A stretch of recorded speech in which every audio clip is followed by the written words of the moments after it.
जी, इसके साथ ही ट्रंप अब हर्जाना भी देंगे यहाँ ईरान को जो नुकसान पहुंचाया है। जी, वो 10 शर्तों में शामिल है। 10 शर्तों में एक शर्त ये भी है कि जो ईरान में जो नुकसान हुआ है उसकी भरपाई की जाए। अब पता नहीं ट्रंप खुद करते हैं या अरबों से करवाते हैं। अरब भी अब इस पोजीशन में नहीं है क्योंकि उनके यहाँ खुद बहुत ज़्यादा नुकसान हो गया है। तो अब ये देखना है कि ये जो 10 शर्तें हैं, वही मैं कह रहा हूँ कि ये जो 10 सख्त शर्तें हैं ईरान की, उसे अमेरिका कैसे मानेगा ये मुझे नहीं पता। लेकिन मुझे इतना पता है कि ये बातचीत कामयाब होती है या नाकाम होती है, ये अलग मुद्दा है। लेकिन अमेरिका अब एक और जंग ईरान के साथ नहीं चाहेगा। अब्बास साहब, 40 दिन तक ये जंग चली, इतना नुकसान हुआ, जाने भी गई, यहाँ पर माली नुकसान भी हुआ है। जब बातचीत की टेबल पर आना ही था, बातचीत ही करनी थी और सीज फायर होना ही था, तो फिर इतना वक्त क्यों लगाया गया?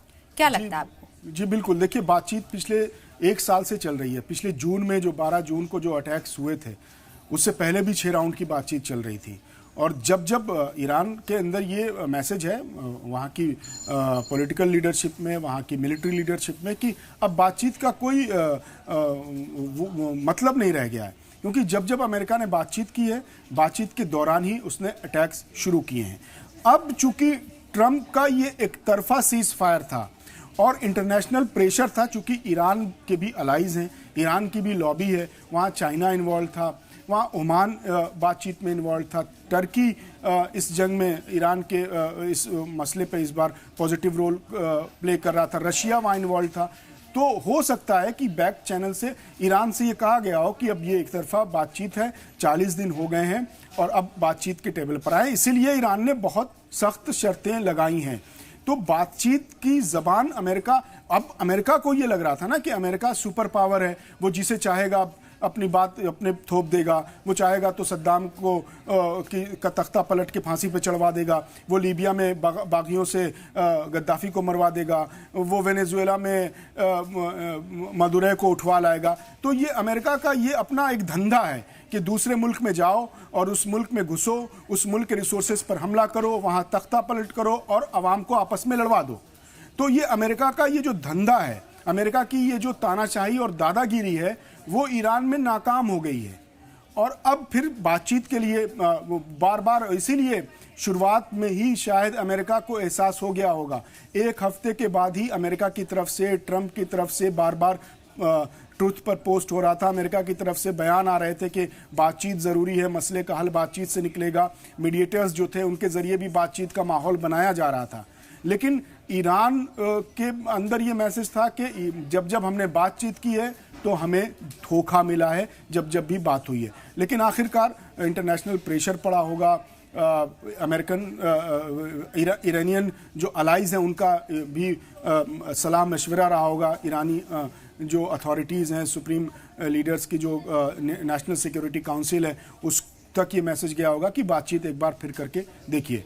तो 40 दिन तक जो जंग चली वो इसीलिए कि जो अमेरिका की हेजीमनी है, जो अमेरिका की सुप्रीमेसी है, जो अमेरिका की दादागिरी है, उसे हर मुल्क बर्दाश्त कर ले। शायद अब ये ऐसा नहीं है।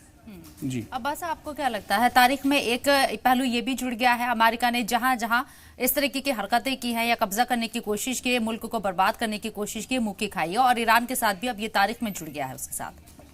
जी बिल्कुल, देखिए हर जगह अमेरिका को शिकस्त नहीं मिली है। आप अगर मिडिल ईस्ट का पूरा अरब स्प्रिंग के नाम से जो कहा जाता है, जिसको ये बताया जाता है कि अरब स्प्रिंग 2008 और 9 से लेकर 2016-17 तक, मोरक्को से लेकर पाकिस्तान तक, अगर आप पूरा वर्ल्ड मैप देखें तो मुस्लिम मुल्कों की एक पट्टी है, मोरक्को से लेकर अफगानिस्तान तक। इस पट्टी में ये जो मुस्लिम स्ट्रिप है, इसमें जितने मुस्लिम मुल्क पड़े, उन सब में जितने भी बगावतें हुई अवाम की अपने हाकिमों और हुकूमतों के खिलाफ, उसके पीछे अमेरिका था। चाहे वो मोरक्को हो, चाहे वो लीबिया हो, चाहे वो यमन हो, चाहे वो सीरिया हो, चाहे वो अफ़गानिस्तान हो, जहाँ जहाँ भी, चाहे वो इराक़ हो, जहाँ जहाँ भी बगावतें हुई, अवाम पहले तो हुकूमतों से टकराए, फिर अवाम के अंदर ग्रुप्स बने, फिर अवाम आपस में टकराए, इसके पीछे अमेरिका था और अमेरिका कामयाब हो रहा था। सीरिया में 10 साल तक नहीं कामयाब हुआ, फिर उसके बाद सीरिया में बशर असद की हुकूमत गिराई और प्रेसिडेंट किसको बनाया? अबू मोहम्मद अल जुलानी, जिसका नाम अब अहमद अल शरा रखा गया।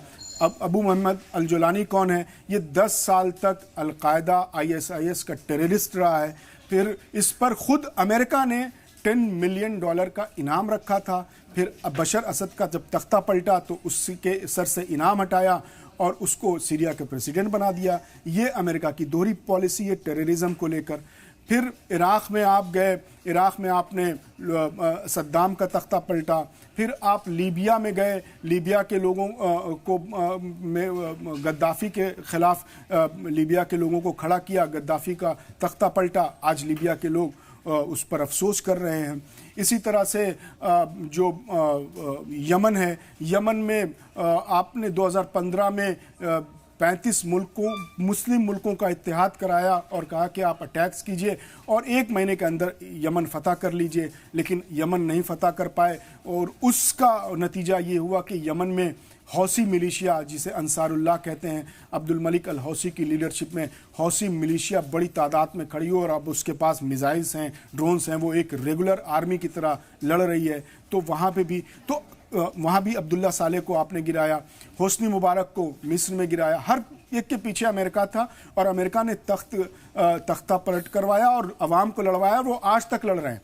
यही ईरान के में सोचकर अमेरिका ने जंग में कदम रखा कि ईरान में खामेनाई का तख्ता पलटेंगे, खामेनाई को असैसिनेट कर देंगे। फिर एक जो बार अभी पिछले दिनों भी 2 दिन पहले भी उन्होंने कहा कि हमने ईरान तक हथियार पहुंचाने की कोशिश की, लेकिन हथियार जो मीडिएटर्स थे उन्होंने अपने पास रख लिए। तो आपकी कोशिश थी कि आप ईरान में वहाँ पर प्रोटेस्ट शुरू हुए और एंटी मुल्ला रिजीम के नारे लगे वहाँ पर और कहा कि हमें खामेनाई नहीं चाहिए, हमें हिजाब नहीं चाहिए, हमें ये इस्लामी कवानीन नहीं चाहिए। और उसके बाद फिर आपने वहाँ पे पूरी कोशिश की कि रिजीम अब असैसिनेट कर दिया है। अब अवाम बगावत के लिए उठेगी, सड़कों पर आएगी और अफरा तफरी हो जाएगा। वही जो सीरिया में हुआ, वही जो लीबिया में हुआ, वही जो यमन में हुआ, वही जो मिस्र में हुआ, वही जो इराक़ में हुआ। लेकिन उनको नहीं पता था कि ईरान के 90% अवाम आयतुल्लाह खामेनाई से बेहद मोहब्बत करते हैं। जिन शहरों में 1000-2000 प्रोटेस्टर्स उतरे, उनके मुकाबले में खामेनाई के सपोर्ट में करोड़ों की तादाद में लोग सड़कों पर उतर आए, लाखों की तादाद में सड़कों पर उतर आए। तो यहाँ पर एक तो इनका ये बगावत वाला प्लान फेल हुआ, फिर दूसरी तरफ रिजीम चेंज का प्लान फेल हो गया, न्यूक्लियर प्लांट तक नहीं पहुँच पाए, मिसाइलें चलती रहीं, ड्रोन्स चलते रहे। तो और ईरान को की इस ताकत का शायद अमेरिका को अंदाज़ा नहीं था। हुर्मुज स्ट्रेट को 40 दिन तक खुलवाने की कोशिश करते रहे। Abraham Lincoln USS Abraham Lincoln को भेजा, वो 1000 किलोमीटर दूर जाके खड़ा हो गया। USS जेराल्ड जो मेडिटेरियन सी में था, उसे वापस लौटना पड़ा। तो ये सारी चीज़ों को देखने के बाद, इन सारी सूरत हाल को देखने के बाद अमेरिका यहाँ नहीं कामयाब हो पाया, अरब मुल्कों में वो कामयाब हो गया। वही जो प्लान ऑफ एक्शन था वही लेकर वो ईरान में आया था, यहाँ वो नाकाम हो गया। इसीलिए शायद अब बातचीत के मेज़ पर फिर आया है और शायद अब अमेरिका ईरान पर हमला करने की गलती ना करे। 10 अप्रैल को होने वाली इस्लामाबाद में बैठक बहुत कुछ आगे की हिकमत अमली को तय करेगी। बहरहाल बहुत बहुत शुक्रिया आपका हमारे साथ जुड़ने के लिए, तमाम चीजों पर रोशनी डालने के लिए। इसी के साथ मुझे दीजिए इजाजत। आप देखते रहिए सलाम टीवी। आदाब।